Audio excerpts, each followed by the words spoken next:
할렐루야, 거룩한 주일입니다. 지난 한 주간도 평안하셨는지요? 코로나의 여파가 여전히 심각합니다.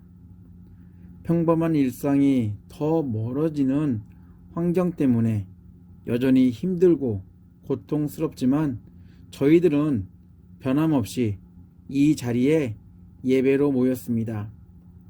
저희들의 부족함을 채울 만족과 저희들의 지친 마음을 위로받기 위해 예배라는 종교 의식, 행위를 하려고 억지로 참여하는 게 아니라 살아계신 하나님을 만나고 하나님 베푸시는 은혜를 사모하며 이 자리에 함께하고 있습니다.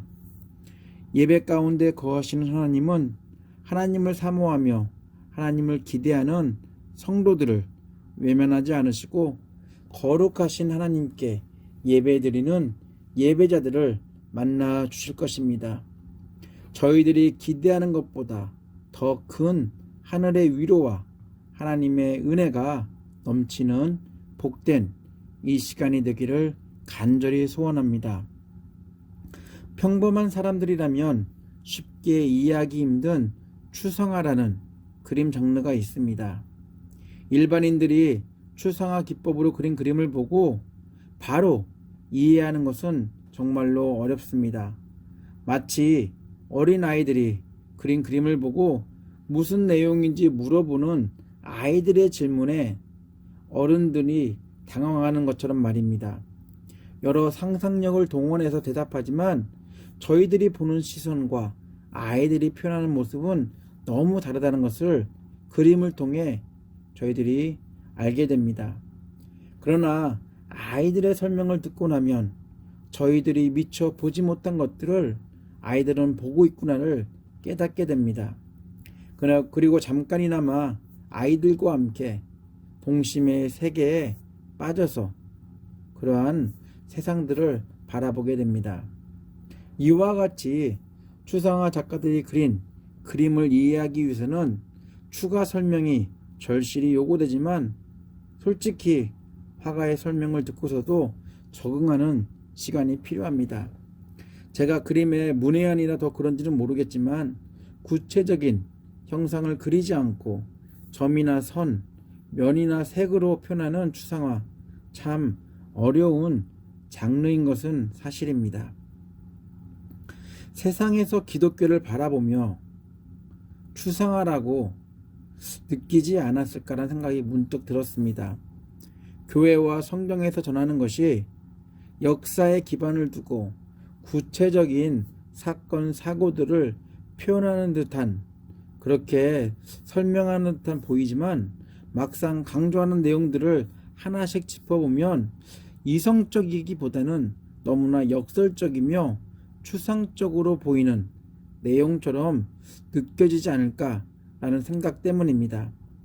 그럼에도 기독교가 매력이 있는 이유가 있다면 이 기독교가 전하는 복음의 능력이 가슴 깊숙이 파고 들어와 후벼 팔 때도 있다는 것.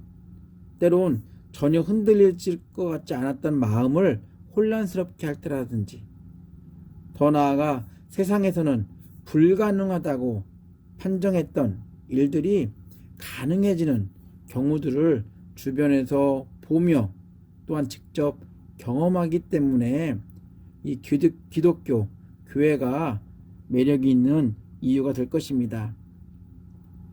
기독교는 당연히 수학 공식처럼 어떤 연상 과정을 통해 나온 결과물이 아닙니다.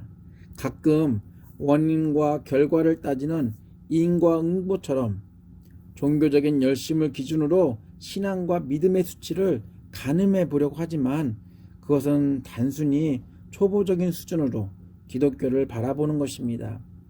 주일 예배나 교회 모임의 참여 숫자와 신앙은 비례하지 않습니다. 그렇다고 반비례하지도 않습니다. 기독교는 숫자가 아니라 관계이기 때문에 숫자나 열심으로 믿음이나 신앙, 하나님과의 관계를 정의할 수 없습니다. 교회에서 흔히 말하는 죄인이라고 말하는 것도, 세례를 받아야 하는 것도, 성찬 예식을 하는 것도, 성령의 은사를 강조하는 것도, 그리고 부활에 대한 이야기도 이 모든 것들이 비그리스도인들에게는 추상적으로 들릴 수 있습니다. 거두절미하고 예수 믿고 불쌍한 사람들 잘 도와주고 교회 모임에 잘 참석하면 되는 게 아닌가 라고 간단하게 생각합니다. 그러나 교회에서 제대로 성경 교육을 받고 신앙생활을 하게 되면 성경과 기독교 교리에서 말하는 모든 것들이 추상적인 내용들이 아닌 너무나 구체적이며 사실적인 주제들이라는 것입니다. 복음은 이상적인 꿈과 같은 이야기를 장황하게 설명하는 것도 아니고 먼 훗날이나 죽은 뒤에 일어날 일을 꾸며내서 말하는 것도 아닙니다. 바울은 고린도 교회에서 추상적이거나 관념적인 종교 이론이 아닌 구체적이고 실체적인 복음을 전했습니다.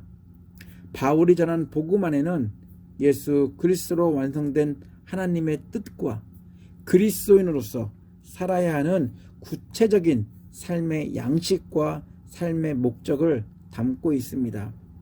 바울이 전한 하나님의 뜻 안에는 예수 그리스도가 전부입니다.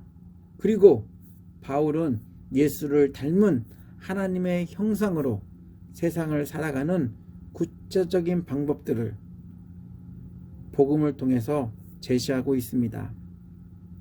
예수가 이 세상에 육신의 몸으로 태어났다는 것은 하나님이 이 땅에 오실 수 있을까라는 추상적일 것 같은 일이 구체화되고 현실화된 허구가 아닌 역사적이고 실체적인 사건입니다. 그리고 예수는 저희들처럼 육신을 입고 인생이라는 고통의 시간을 사셨고 짧은 공생의 시간을 하나님의 약속을 기다리는 사람들과 보내며 복음을 전했습니다. 그러나 예수는 자연사가 아닌 복음을 전한다는 이유 때문에 십자가에서 억울한 죽임을 당하셨습니다. 예수의 억울한 죽임조차도 하늘에서 계획한 하나님의 뜻을 이 땅에서 이루시려는 하나님의 계획이었다는 사실, 우리가 놀라지 않을 수 없습니다. 사람들은 예수를 죄인 취급하며 무명을 치워서 십자가에서 죽였지만 하나님은 하늘에서 계획한 하나님의 인류 구원을 이라는 이 계획을 성취하기 위해서 의인이신 예수를 죽도록 놔두셨습니다. 그리고 하나님은 예수의 말씀처럼 죽음으로 가둔 무덤에서 3일 만에 부활시킵니다. 죽음이 의인이신 예수를 잡아둘 수가 없었습니다. 이 모든 일들은 추상적인 관념적인 내용들이 아니라 사실에 근거를 두고 있습니다. 하나님은 예수를 통해 더 이상 죽음이 하나님의 형상대로 지음받은 인간들을 지배하지 못하도록 십자가를 통해 심판하셨습니다. 예수의 부활로 인해 저희들은 죽음의 심판에서 부활한 모습으로 회복된 새로운 피조물로서 살게 되었습니다. 여전히 연약하고 부족한 육신 때문에 부활이란 단어를 직접 실감하지는 못하지만 저희들은 예수와 더불어 하나님이 통치하시는 하나님 나라에서 현재 부활의 삶을 살고 있습니다. 세상은 부활을 믿는 저희들에게 어리석다라고 말할지 모르지만 부활 소망이 주는 기쁨은 세상의 평가를 두려워하지 않습니다. 노아도 그랬고 아브라함도 그랬고 모세도 그랬고 다윗도 그랬고 성경 인물들이 다 그랬습니다. 예수는 죽음에서 부활하신 그 모습 그대로 저희들에게 오신다고 말씀하시며 하늘로 올라가셨습니다. 예수의 재림을 기다리는 교회에서 성도의 부활이 빠지면 예수의 재림이 소설 같은 이야기가 될 것이고 부활의 근거가 된 무덤에서의 죽음을 인정하지 않는 것입니다. 그렇다면 저희들을 위해 십자가에서 죽으신 예수의 죽음도 의미가 없어집니다. 바울은 자신이 깨달은 종교 중에 하나를 전하기 위해 자신의 목숨을 걸은 게 아니라 예수가 십자가를 통해 이루신 죽음으로 부활을 완성하신 예수 그리스도라는 복음을 전했습니다. 시편 기자는 성도의 죽음에 대해 주님께서 소중히 여기신다라고 쓰고 있습니다. 왜냐하면 예수의 부활을 통해 성도들은 더 이상 죽은 자들이 아니라 죽음에서 부활할 하나님의 사람들이기 때문입니다. 그러나 시간이 지나면서 추상적으로 이 바울이 전한 구체적이고 실체적인 이 복음이 추상적이며 관념적으로 변하고 있었습니다. 바울은 세상 가치관에 갇혀 복음의 구체적인 삶을 회피하고 세상과 타협하며 현실에 안주하는 추상적인 그리스도로 변한 그들을 향해 단호하게 말합니다. 죽은 사람의 부활은 추상적이고 관념적이라고 믿고 더 나아가 부활이 없다라고 말하는 이들에게 복음은, 특별히 부활은 절대적으로 관념적이거나 추상적일 수 없다라고 말합니다. 동시에 죽은 자들의 부활의 표본이 된 예수 그리스도가 십자가에서 이루신 죽음과 부활을 반복해서 강조하고 있습니다. 오늘 본문에서 전하는 이 바울이 반복하며 강조하는 이 내용은 고린도 교인들뿐만 아니라 지금 저희들도 기억해야 될 내용입니다. 12절입니다. 그리스도께서 죽은 사람 가운데서 살아나셨다고 우리가 전파하는데 어찌하여 여러분 가운데 더러는 죽은 사람의 부활이 없다고 말합니까? 14절입니다. 그리스도께서 살아나지 않으셨다면 우리의 선포도 헛되고 여러분의 믿음도 헛될 것입니다. 17절에서 19절입니다. 그리스도께서 살아나지 않으셨다면 여러분의 믿음은 헛된 것이 되고 여러분은 아직도 죄 가운데 있을 것입니다. 그리고 그리스도 안에서 잠든 사람들도 멸망했을 것입니다. 그리스도 안에서 우리가 바라는 것이 이 세상에만 해당되는 것이라면 우리는 모든 사람들 가운데서 가장 불쌍한 사람일 것입니다. 죽은 사람의 부활이 없다라고 말하는 이들에게 바울의 답변은 아주 간단합니다. 만일 예수의 부활이 없다면 여러분은 그렇지 않아도 짧은 인생인데 이 짧은 시간 동안 유언비어의 그런 예수 믿음은 부활할 거라는 유언비어의 그 거짓말을 믿고 허송세월을 산 인생 중에 가장 불쌍한 인생을 산 것이다라고 말하고 있습니다. 그래도 바울은 예수의 부활과 함께하는 인생은 불쌍한 인생이 아니라고 표현합니다. 왜냐하면 성도의 부활은 추상적이거나 관념적인 억지로 믿게 하려는 또는 위협하기 위해서 교회를 떠나지 못하게 하기 위해서 만들어낸 허구가 아니라 예수가 십자가에서 죽으시고 부활하신 그 일 때문에 또한 성도들에게도 당연한 것이다라고 말하고 있습니다.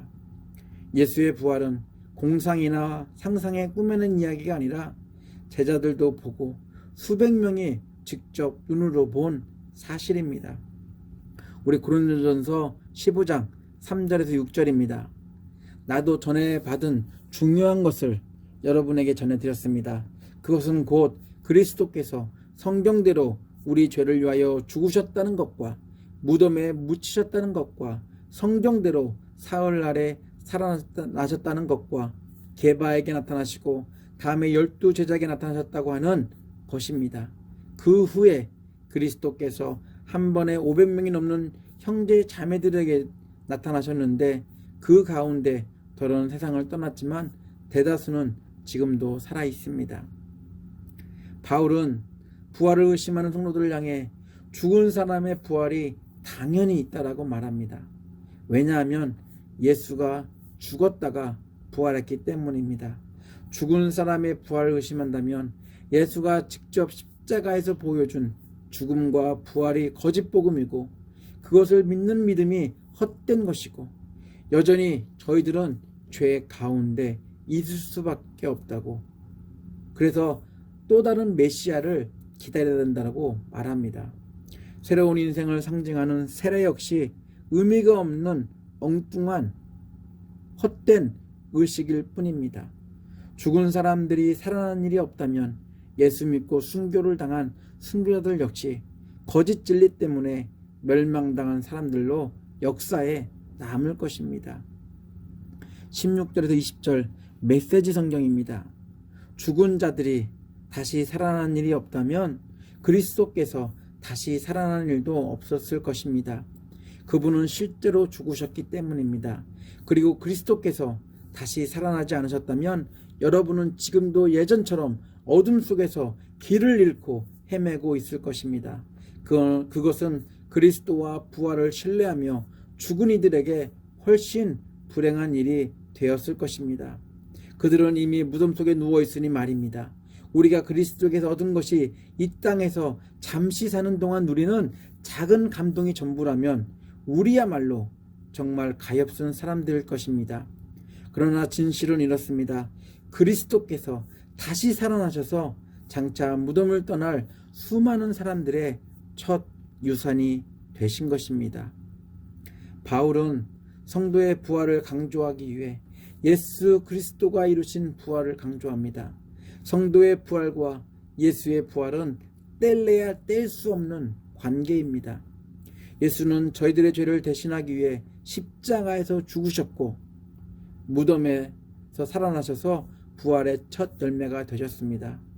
예수의 죽음과 부활을 통해 저희들이 하나님과의 깊은 사귐의 관계 가운데 거할 수 있게 되었습니다. 만약 예수의 부활이 없다면 저희들의 믿음은 길거리에 아무렇게나 버려진 휴지 조각보다 못할 것입니다. 그래서 바울은 부활이 없다라고 말하는 무리를 향해 이렇게 질문합니다. 우리 메시지 성경 12절입니다. 이제 나는 여러분에게 의미심장하면서도 어려운 질문을 던지려고 합니다. 여러분은 우리가 선포한 사실, 그리스도께서 죽은 자들 가운데서 다시 살아나셨다는 사실, 그것을 믿어서 신자가 된 것인데 사람들이 부활 같은 것이 없다고 말하도록 내버려 두다니 어찌된 일입니까? 만약 성도의 부활이 없다면 언제 끝날지 모르는 짧은 인생에 가진 모든 것들을 투자하는 게 훨씬 유익할 것입니다. 그러나 저희가 짧은 인생의 기간을 이 세상에서 누릴 수 있는 가치관에 추구하자는 이유가 있다면 그것은 이 세상이 전부가 아니기 때문입니다. 죽음이 인생의 마지막이 아닙니다. 예수의 부활 소식을 접하기 전까지 죽음이 마지막인 줄 알았습니다. 그래서 원하는 대로 하고 싶은 대로 막 즐기며 살아도 괜찮을 거라 생각했습니다. 그러나 예수의 죽음과 부활 이야기를 듣고 난 뒤 하나님의 형상대로 지어진 인생, 육체가 있는 동안이 얼마나 소중한 시간인지, 그리고 죽음 이후의 삶을 결정하는데 육체의 시간이 얼마나 중요한 역할을 하는지 알게 되었습니다. 우리 55절부터 58절입니다. 죽음아, 너의 승리가 어디 있느냐? 죽음아, 너의 독침이 어디 있느냐? 죽음의 독침은 죄요, 죄의 권세는 율법입니다. 그러나 우리 주 예수 그리스도를 통하여 우리에게 승리를 주시는 하나님께 우리는 감사를 드립니다. 그러므로 나의 사랑하는 형제자매 여러분, 굳게 서서 흔들리지 말고 주님의 일을 더욱 많이 하십시오. 여러분이 아는 대로 여러분의 수고가 주님 안에서 헛되지 않습니다. 성도의 부활은 미래의 소망만을 주는 게 아니라 현재에도 소망을 줍니다. 예수가 십자가에서 보여준 죽음과 무덤에서 다시 살아나신 부활 때문에 저희가 사는 동안 흘리는 땀, 수고, 봉사 그 어느 하나도 헛되지 않습니다. 그렇기 때문에 어떠한 유혹과 핍박과 어려움이 있을지라도 부활 신앙 안에서 견고하고 흔들리지 말아야 합니다.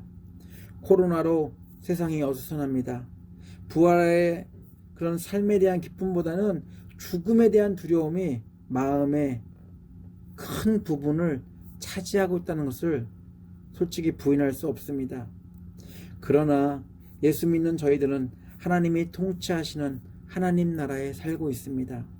세상이 돌아가는 방식을 저희들의 상식으로는 이해할 수 없지만 분명한 건 저희들은 예수로 말미암아 부활의 삶을 살고 있고 그리고 진짜 부활을 경험할 것입니다. 아무리 죽음이 발버둥치며 저희들의 발목을 잡고 저희들의 마음을 빼앗으려 해도 예수의 죽음으로 이루신 부활 소망을 기억하며 이 어렵고 힘들고 두려운 시기를 이겨내는 저희들이 되어야 합니다. 하나님은 저희에게 세상 소망이 아니라 부활 소망을 주셨습니다. 예수 그리스도가 친히 죽음에서 부활하셨기 때문에 부활이 바로 저희들 것입니다. 세상이 요란하게 저희들에게 다가와 저희들을 죽음의 환경으로 몰더라도 저희들의 육체는 고난을 당하고 고통 가운데 있을지라도 부활이 저희와 함께하고 있습니다. 날마다 복음 때문에 죽노라라고 외친 바울은 닥칠 죽음을 두려워하기보다는 상상할 수밖에 없는 부활을 직접 경험할 수 있다라는 그 기쁨을 단어적으로 표현하고 있습니다. 부활 소망은 장례식장에서만 들어야 할 상용어구가 아니라 현재의 삶 속에서 날마다 경험해야 될 이 땅에서 예수 그리스도를 통해 보여주신 하나님의 능력이며 또한 저희를 향한 하나님의 선물입니다. 죽은 자의 부활은 예수 그리스도를 통해 십자가에서 완성하신 저희를 향한 하나님의 사랑입니다. 죽은 자의 부활은 당연히 있습니다. 다 같이 기도합니다. 하나님, 코로나 바이러스의 두려움이 더 커지고 있습니다. 그리고 세상이 혼란하다 보니 질병과 죽음, 경제적인 어려움에 대한 걱정이 너무 많습니다. 죽음을 이기시고 부활하신 예수 그리스도가 계시고 그 예수를 믿는 믿음으로 하나님이 통치하시는 하나님 나라에 살고 있으면서도 부활 소망은 딴 세상 이야기로 들립니다. 또한 부활 소망이 저희들에게 위로가 되지 않고 있습니다. 고통스러운 인생이기에 부활이 있는지 의심이 들기도 하지만 지금 하나님의 자녀로 사는 것만으로도 새로운 인생을 살고 있다는 것, 또한 죽음을 초월할 부활의 삶을 살고 있음을 기억하는 저희들 되기 원합니다. 예수는 십자가에서 죽으셨고 무덤에서 살아나셨습니다. 저희들도 세상에 속한 죄 때문에 죽을 존재였지만 예수 그리스도 때문에 다시 새로운 생명으로 살고 있습니다. 부활 신앙은, 부활 소망은 나 스스로를 위로하기 위해 필요한 표현이 아니라 날마다 하나님과 함께 동행하며 세상으로부터 부활하는 새로운 피조물로서 기쁨과 감사의 삶을 살게 하는 동기부여가 되게 하여 주시옵소서. 세상에 살면서도 날마다 부활을 경험할 수 있도록 부활의 첫 열매가 되어주신 예수 그리스도 이름으로 기도합니다. 아멘.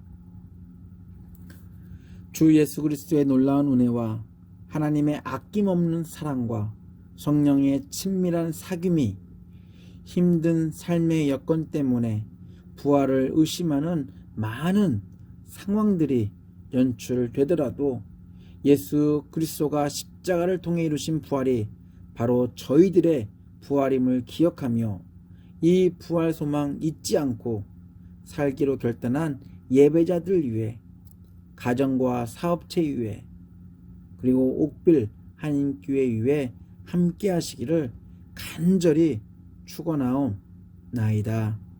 아멘.